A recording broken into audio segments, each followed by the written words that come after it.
Ce n'est pas à ce titre que je vais parler aujourd'hui, mais je veux préciser que je ne suis pas un historien de l'Afrique des Grands Lacs et tout ce que j'ai appris sur l'Afrique des Grands Lacs, c'est à partir de 1994, aux côtés de Jean-Pierre Chrétien, quand il nous avait convoqués à plusieurs pour une approche comparée des génocides du XXe siècle. Car en fait, c'est un des autres pôles de la recherche sur le crime de génocide, qui a une approche à la fois pluridisciplinaire et comparée de ces événements. Pluridisciplinaire dans la mesure où il faut, en tout cas, quand on parle du crime de génocide, traiter du droit pénal international et partir de la Convention du 9 décembre 1948 sur la prévention et la répression du crime de génocide. Travail historien ensuite, puisqu'il faut cibler les événements et les isoler, les identifier dans leur spécificité. Or, la meilleure approche comparée que nous ayons actuellement dans le cadre des génocides du XXe siècle, c'est celle des trois génocides avérés. Si on commence le XXe siècle à partir de la Grande Guerre, il s'agit donc du génocide des Arméniens et l'Empire ottoman en 1915-1916, de la Shoah, et du génocide des Tutsis hollandais en 1994. Or, cette approche historienne, cette étude historienne peut se situer par définition en trois parties, avant, pendant, après. Alors, je voudrais, dans le cadre du génocide des Tutsis au Rwanda, aborder cette problématique sous deux angles. Car c'est sous deux angles que va travailler l'historien. Celui de la macro-histoire, très schématique, où l'on va définir, défiler des événements, disons, de l'origine de la fin du XIXe siècle jusqu'à la période de 1994. Mais aussi celui de la micro-histoire, car même si l'on n'est pas spécialiste du Rwanda, il faut connaître un certain nombre de détails et par ces détails se rattacher à la macro-histoire. En effet, à la source, je disais une idéologie meurtrière, une idéologie potentiellement meurtrière, et c'est toujours la même, elle n'a qu'un nom, c'est le racisme. Effectivement, Jean-Pierre a tout à l'heure bien défini cette exploitation du mot ethnisme, d'ailleurs exploitation a posteriori, mais il est évident qu'à partir du moment où dans une société, une différence est introduite par le racisme, on a là le terreau d'un génocide.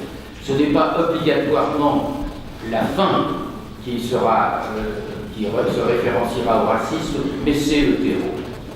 La deuxième phase, c'est ce terreau donc, qui va amener à la préparation de la deuxième phase, où lorsque le colonialisme va retourner en quelque sorte la différenciation Hutu-Tutsi, en expliquant aux Hutus qu'ils ont été exploités, victimes, occupés en quelque sorte par le groupe Tutsi, que l'on prépare la culture du ressentiment. Le ressentiment, c'est un élément essentiel dans la préparation d'un génocide, dans la structuration en quelque sorte d'un génocide. Car en effet, on explique à une population qui est blessée par un certain nombre d'événements, quels qu'ils soient, qui a besoin de revanche, qui a besoin d'indépendance, qui a besoin de pouvoir, on lui explique qu'elle a été victime d'un complot, qu'elle a été la victime d'un groupe qui, depuis tant et tant d'années, la persécute, mais qu'enfin, elle a la possibilité de la revanche.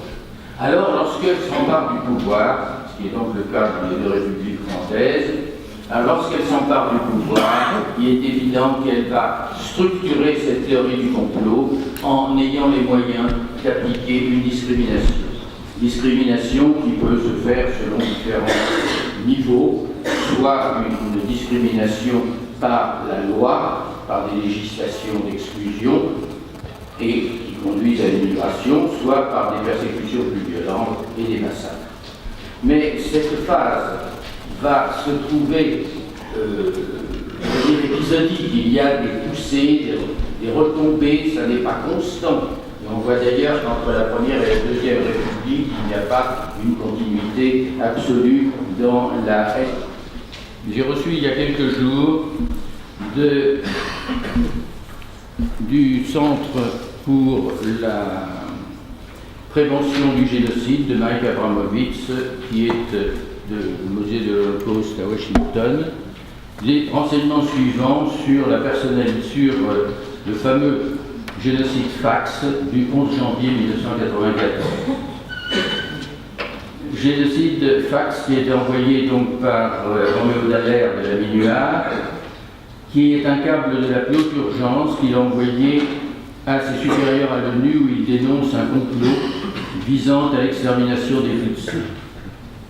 Son informateur est Jean-Pierre Aboubakar Touratsinse.